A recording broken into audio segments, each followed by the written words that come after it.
বউ, কি করি বলো তো? এমনভাবে যদি দিন চলতে থাকে তাহলে তো সংসার চালানো আমার পক্ষে অসম্ভব হয়ে যাবে। কেন? হঠাৎ করে কি হলো আবার? এই তো বেশ ভালোই ছিলে, হঠাৎ এত চিন্তিত দেখাচ্ছে কেন তোমাকে?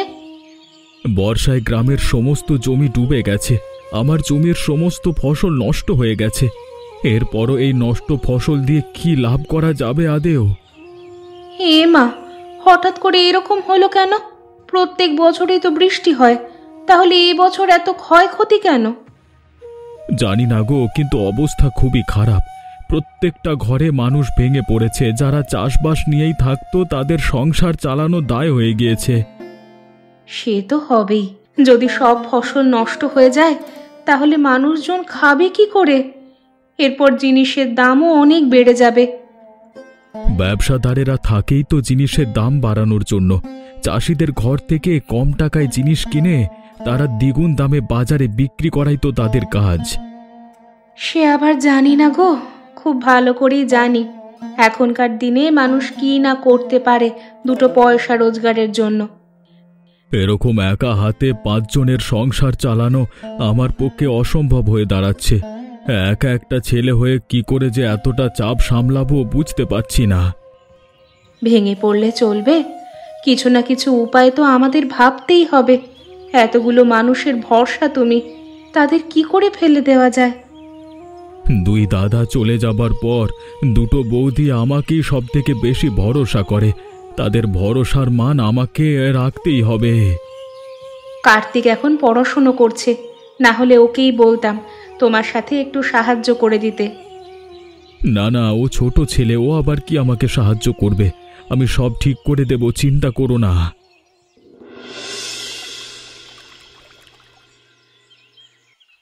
ভাই মনে হয় কিছু একটা সমস্যায় আছে। তখন আসার সময় শুনলাম কি নিয়ে যেন কথা বলছিল ছোটর সঙ্গে। আমারও মনে হচ্ছে কোনো সমস্যা হয়েছে। কেমন জানি ভাইকে ভীষণ চিন্তিত দেখাচ্ছে আজকাল। আর সব সময় ভালোও লাগে না এরকম একটা মানুষের ওপর এতটা চাপ দিতে। সমস্ত দিকটা ভাই একা হাতে সামলাচ্ছে। আমার ছেলেটার পড়াশোনার সমস্ত খরচ ভাই তো চালাচ্ছে। এরকম একটা দুঃখী পরিবার, নুন আনতে পান্তা ফুরোয় অবস্থা। এবছর যা বর্ষা নেমেছে, মনে হয় সব ফসলই নষ্ট হয়ে যাবে। আমাদের তো ওই শেষ সম্বল। ভাইকে একটা কথা বলতে হবে জানো দিদি, হয়তো এই কাজটা করলে কয়েকদিন আমরা বেশ ভালো করে চলতে পারবো। কি কাজ রে, বল না, যদি বুদ্ধিটা ভালো হয় তাহলে ভাইকে বলবো। আমাদের যে পুকুরটা আছে না, ওটা তো পড়ে থেকে নষ্টই হচ্ছে। ওই পুকুরটা যদি আমরা বিক্রি করে দিই তাহলে তো বেশ কিছু টাকা আমাদের হাতে আসবে। হ্যাঁ, কথাটা তুই মন্দ বলিসনি, তবে এতে একটা সমস্যাও আছে। এতে আবার কি সমস্যা? ওই রকম একটা নোংরা পুকুর কেই বা কিনবে বলতো? আর তাছাড়া এই পুকুরটা বিক্রি করলে আমরা বেশি দামও পাবো না। এখন তো দাম নিয়ে চিন্তা করলে হবে না, এখন কতগুলো টাকা এলে আমাদের ভীষণ উপকার হবে, সেই নিয়েই আমাদের চিন্তা ভাবনা করতে হবে।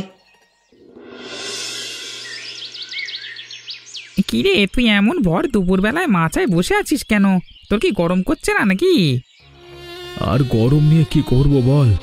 সংসারটাকে কি করে সামলাবো সেই চিন্তায় মরে যাচ্ছি। একটা কোনো উপায় পাচ্ছি না, বুঝলি? তোর জমিটাও তো দেখলাম জলে ডুবে গেছে, আর বেশিক্ষণ লাগবে না মানে সবজি নষ্ট হতে। সে তো দেখতে পাচ্ছি রে বন্ধু, কিন্তু কি করব বলতো? আর তো কোনো উপায়ও নেই কিছু করবার। এরপর কিছু করতে গেলে অনেক টাকা খরচ হবে। এখন জিনিসের যা দাম, একটু কিছু কিনলেই অনেক টাকা খরচ পড়ে যায়। আমাদের মতো গরিব ঘরের মানুষের কি কেনবার সাধ্য আছে নাকি? পরিবারের সব মানুষগুলোকে কি জবাব দেব বুঝতে পারছি না। 2 দাদা তাদের বউগুলোকে আমার দায়িত্বে রেখে গিয়েছে। সত্যি তোর উপর কত মানুষের দায়িত্ব। হয়তো আমি তোর জায়গায় থাকলে হাল ছেড়ে দিতাম। দাদার ছেলেটা আমাকে ভীষণ ভালোবাসে। বাড়িতে গেলেই আগে কাকাকে খোঁজে। এত ভালোবাসার পরও তাকে অভাবে রাখতে হচ্ছে। তোর দাদা ছেলেটা ভীষণ বুঝদার, ও নিশ্চয়ই তোর পরিস্থিতিটা বুঝবে। তুই ওকে নিয়ে চিন্তা করিস না। না রে, যতই ও বোঝদার হোক, কিন্তু বাচ্চাই তো। সংসারের এই অভাব এর উপর অনেকটা প্রভাব ফেলবে। কিন্তু তুই কি করবি বল? তোর কি বা করবার আছে? তোর যতটুকু সাধ্য তুই তো করছিস, এর বাইরে তুই আর কিছু করতে পারবি না। হ্যাঁ রে, চেষ্টা তো করছি, দেখি কোনো উপায় পাই নাকি। তবে আমার মনে হচ্ছে একটা ঘোর বিপদ আমাদের জন্য অপেক্ষা করছে। তুই আর বসে বসে খারাপ চিন্তা করিস না তো। যা, বাড়ি গিয়ে খেয়ে ঘুমো, তারপর উঠে আবার এসব নিয়ে চিন্তা ভাবনা করবি।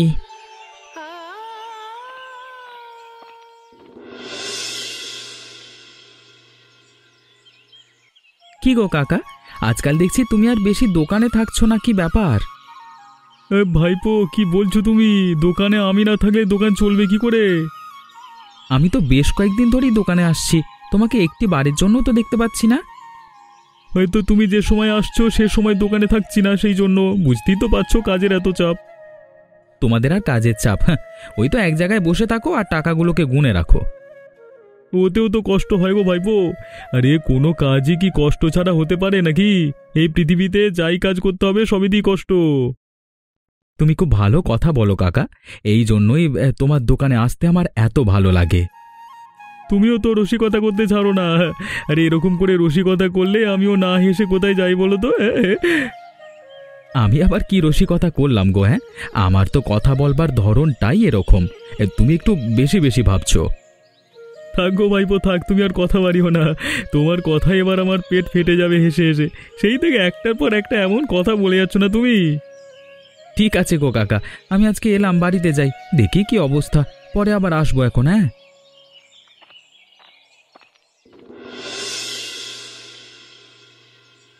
হায় গো দিদি, এ আমাদের কি সর্বনাশ হয়ে গেল!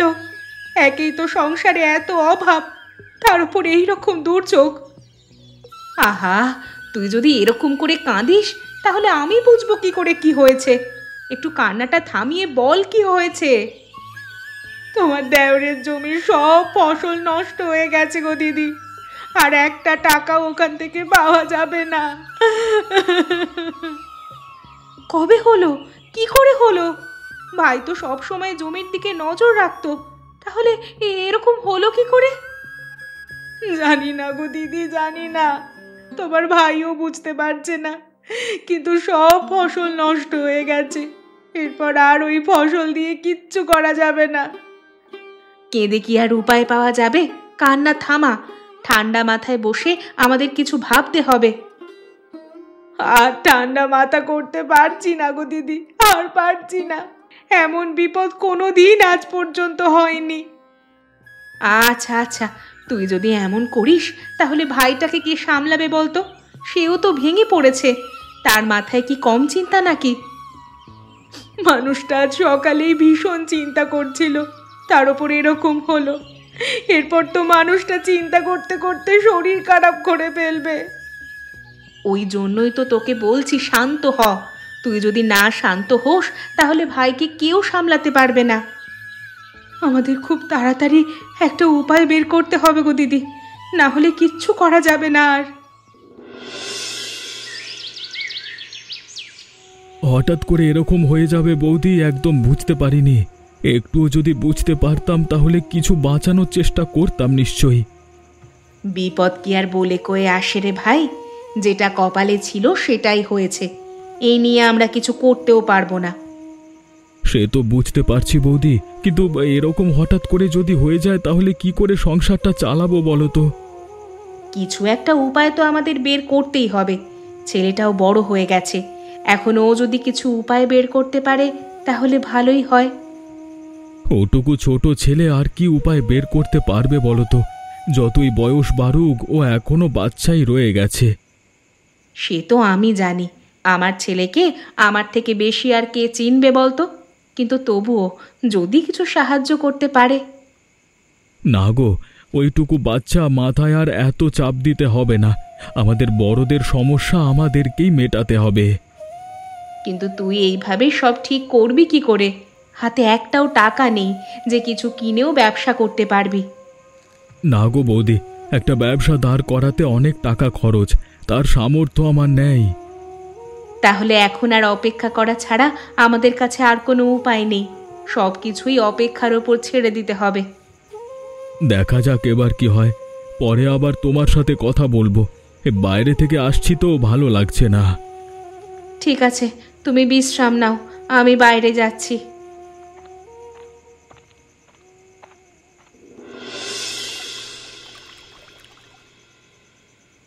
কিরে কার্তিক, তুই এরকম মন মরা হয়ে বসে আছিস কেন বাবা? কি হয়েছে? অন্তত এই বড় মাটাকে বল। বড় মা, আমি এত বড় হয়ে গেছি তাও আমি কাকার পাশে দাঁড়াতে পারছি না। সবসময় আমার এটাই খারাপ লাগছে গো। এই বিপদে তুই পাশে দাঁড়াতে পারবি না রে? আর এসব বড়দের সমস্যা, তুই ঢুকেই বা কি করবি? আর কাকা তোকে এই সমস্যার মধ্যে ঢোকাবে না। যতই হোক, আমার তো 18 বছর হয়ে গেল বয়স। একটু হলেও তো আমি সাহায্য করতে পারতাম কাকাকে। আমাদের সেই ছোট্ট ছেলেটা কত বড় হয়ে গেছে, আজ সে কাকার পাশে দাঁড়াবে বলে উঠে পড়ে লেগেছে। কি করব বলো বড় মা, বাড়িটা তো আমারও, যদি কিছু সাহায্য করতে পারি আমারও ভালো লাগবে। সব জানি রে বাবা, সব জানি, কিন্তু এসব ব্যাপারে ছোটদের না ঢোকাই ভালো। বড়রা ঠিক ব্যবস্থা করে নেবে কিছু না কিছু। তুমি ঠিক বলছো তো, আমারও যে পরিবারটার জন্য চিন্তা হয়। যতই হোক, কাকার পর তো আমাকেই তোমাদের দেখতে হবে। ওরে বাবা, ছেলেটা কত বড় হয়ে গেছে, এখন থেকে কত দায় দায়িত্ব ছেলের। এখন থেকে এত চিন্তা তোকে করতে হবে না। ছোট থেকে চিন্তা করলেই তবে বড় হয়ে কিছু করা যায়, তাই আগে থেকেই সবকিছু চিন্তা ভাবনা করে রাখছি। তোর সাথে আমি আর কথায় পারবো না বাপু। আমাকে এবার আমার কাজ সারতে হবে, তারপর ঘুমোতে যেতে হবে। কাকা তো শুনলাম কালকে সকালবেলায় বেরোবে। কাকিমাকে বলছিল, আমি তখন শুনেছি। হ্যাঁ রে, তোর কাকা বেরোবে, একটা কাজ আছে সেটাই করতে বেরোবে। তার জন্য আমাদেরকেও সকাল সকাল উঠে পড়তে হবে। তাহলে আর এত রাত্রিবেলায় তোমাকে বিরক্ত করব না, তুমি ঘুমিয়ে পড়ো। এমনিতেই তোমার শরীর ভালো নয়। না না, বিরক্ত হইনি, এমনিতেই আমি এবার তোকে বলতাম আমি ঘুমোবো। ঠিক আছে, তুমি ঘুমাও, আমি আসছি। কোনো কিছু দরকার হলে আমাকে ডাকবে, আমি এক ছুটে তোমার কাছে চলে আসব।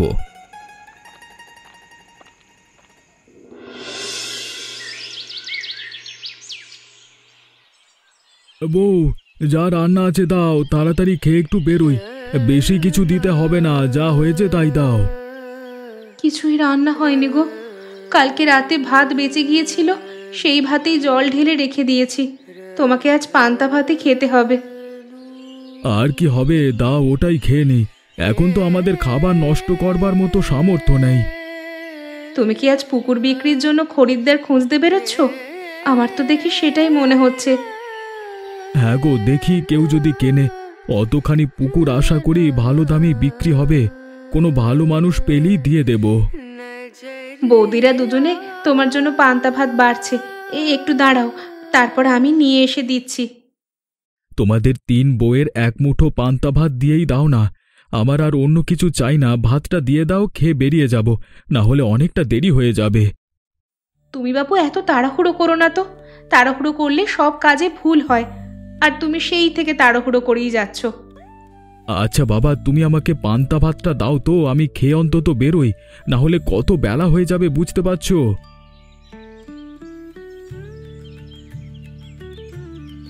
তোমার পান্তা ভাত তোমার সামনে দিয়ে দিয়েছি, এবার খেয়ে নাও তাড়াতাড়ি, খেয়ে নিয়ে যেখানে যাওয়ার যাও। কার্তিক ওঠেনি তো? বেচারা ছেলেটা অনেক রাতে ঘুমিয়েছে পড়াশোনা করে, এখন ঘুমাক, ওকে ডাকতে হবে না। না না, আমরা কেউ ডাকিনি, দিদিকেও বারণ করে দিয়েছি ডাকতে। ওর যখন ইচ্ছা হবে তখনই উঠবে।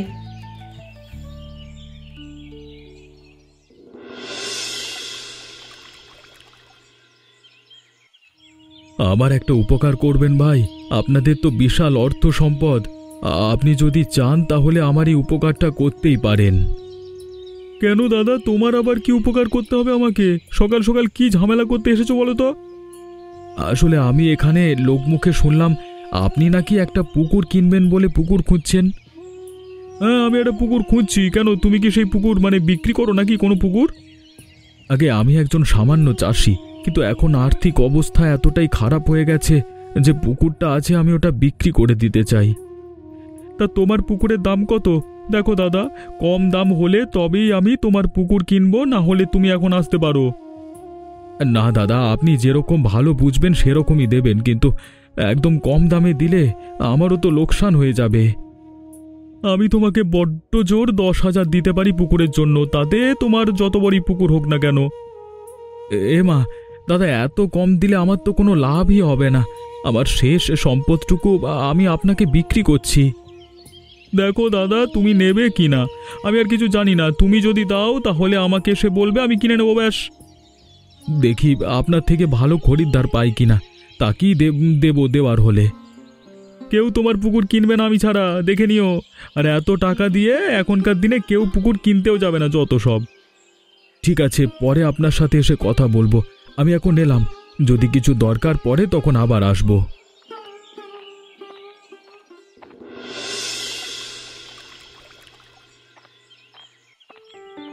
আজকে একটা লোক এসেছিল জানিস আমার দোকানে, তার পুকুর বিক্রি করবার জন্য। লোকটাকে দেখে আমার এত হাসি পাচ্ছিল বলবার বাইরে। নির্ঘাত ওই প্রবীণ গিয়েছিল, ও ছাড়া এখন মানে আর কেউ যাবে না, সব জায়গায় পুকুর বিক্রি করবার জন্য লোক খুঁজছে, আমি দেখে এসেছি। কত লোক খুঁজবে, খুঁজুক না, শেষমেশ সেই এই শর্মার কাছে আসতে হবে। এই গ্রামে একমাত্র আমি বড় লোক, এছাড়া কেউ নেই। সে আর আমার জানতে বাকি আছে নাকি? তুই হচ্ছিস আমার কোন ছোটবেলার বন্ধু, আর আমি জানবো না তোর ব্যাপারে? সে তো জানি, কিন্তু ওই ভিখিরি লোকটাকে নিয়ে কি করব বলতো আমি, এরপর দোকানে এলে। পরিষ্কার মুখের উপর না বলে দিবি, যদি বেশি টাকা বলে আবার কি করবি? তোকে আমি ভালো করে মানে ভালো কোনো পুকুর খুঁজে দেবো। আরে আমার মায়ের কাজ চলে আসছে গো, আরে যা করতে হবে তাড়াতাড়ি করতে হবে, হাতে একদম সময় নেই। তুই কোনো চিন্তা করিস না, আমি সব ব্যবস্থা করে দেব। যদি ওই প্রবীণ কম টাকায় দিতে না চায় তাহলে ওর থেকে কিনতে হবে না। আমিও বলে দিয়েছি যে এই টাকায় হলে তবেই আমি নেব, না হলে আমি নেব না। একদম ঠিক কাজ করেছিস তুই, এরপর আর তোকে কোনো চিন্তা করতে হবে না, আমি আছি তো, সবটা সামলে নেব। আমি বলেছি যে দেখবে, তোমাকে আবার বিকেলবেলায় দোকানে আসতে হবে, তোমার পুকুর সেই আমাকেই কিনতে হবে। হ্যাঁ রে হ্যাঁ, তোকেই কিনতে হবে, তুই চিন্তা করছিস কেন? আর এই গ্রামে এখন আর কারোর আর্থিক অবস্থা ভালো নেই যে ওই পুকুর কিনবে। ঠিক আছে রে, আমি আসছি, অনেক দেরি হয়ে গেল, তুই কোনো চিন্তা করিস না, আমি সবটা সামলে নেব। হ্যাঁ, কোনো দরকার হলে অবশ্যই আমাকে ডাকবি।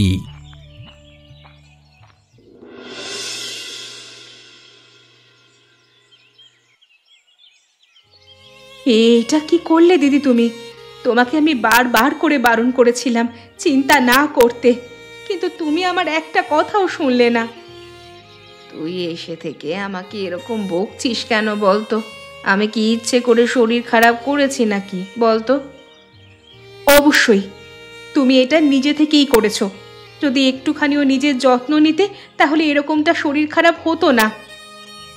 বুঝতে পারছি রে, আমি বড্ড সমস্যা করে দিয়েছি, কিন্তু কি করব বল, চিন্তাও তো হয়। একটা মানুষের ওপর কত চাপ। ভাই তো তোমাকে সেই নিয়ে চিন্তা করতে বলেনি, তাহলে তুমি কেন চিন্তা করবে শুধু শুধু? ভাই তো আছে, ভাই ঠিক সবটা সামলে নেবে। ভাইয়ের ওপরই তো ভরসা করে চলেছি রে, না হলে এই পৃথিবীতে আর কে আছে ভরসা করার মতো?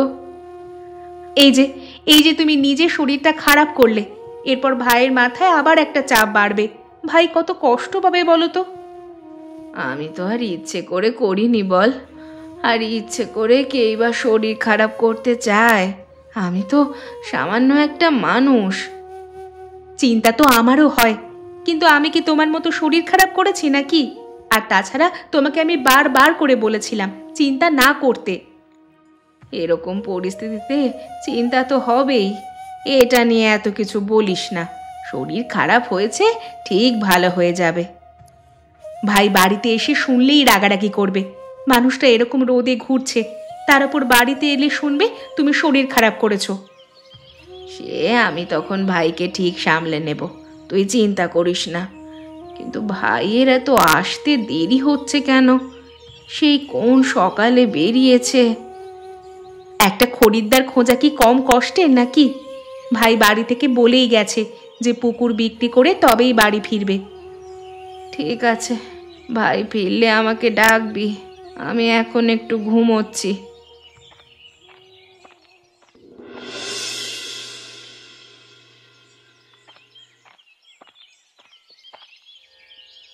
ভাই, ও ভাই, সকালবেলায় আপনার মুখের উপর কথা বলে আমি ভারী অন্যায় করে ফেলেছি ভাই। কেন হঠাৎ আমার কাছে এলে যে? কোনো খরিদ্দার খুঁজে পাওনি নাকি? গ্রামে বর্তমানে যে অবস্থা, তাতে আমার পুকুর কেউ কিনতে চাইছে না, তাই তুমি যে দামে বলেছিলে সেই দামেই কিনে নাও। কেন গো, এতে তোমার লোকসান হবে না? লোকসান হলেই বা কি করা যাবে, আগে পেট বাঁচাই, তারপর লোকসানের কথা ভাববো। দেখলে তো, সেই ঘুরিয়ে ফিরিয়ে আমার কাছে আসতে হলো। সত্যি অন্যায় করে ফেলেছি আমি। প্রথমেই যদি আপনার কথা শুনতাম তাহলে। নাও নাও, তোমার 10,000 টাকা নাও, আর এই পুকুর আজ থেকে আমার। একদম একদম, আপনি সেই নিয়ে কোনো চিন্তা করবেন না। আপনি আমার সাথে আসবেন, আমি আপনাকে দেখিয়ে দেব কোথায় পুকুর। হ্যাঁ, আজকে আর আমি যেতে পারবো না, কালকে সকালে তোমার সাথে আমি দেখা করে নেব। ঠিক আছে, আপনি তাই করবেন। আমি সব সময় বাড়িতেই থাকি, আপনি আপনার সময় মতো আসবেন। ঠিক আছে, তুমি তোমার টাকা বুঝে নাও। তোমার পুকুর আজকে থেকে আমার পুকুর হয়ে গেল।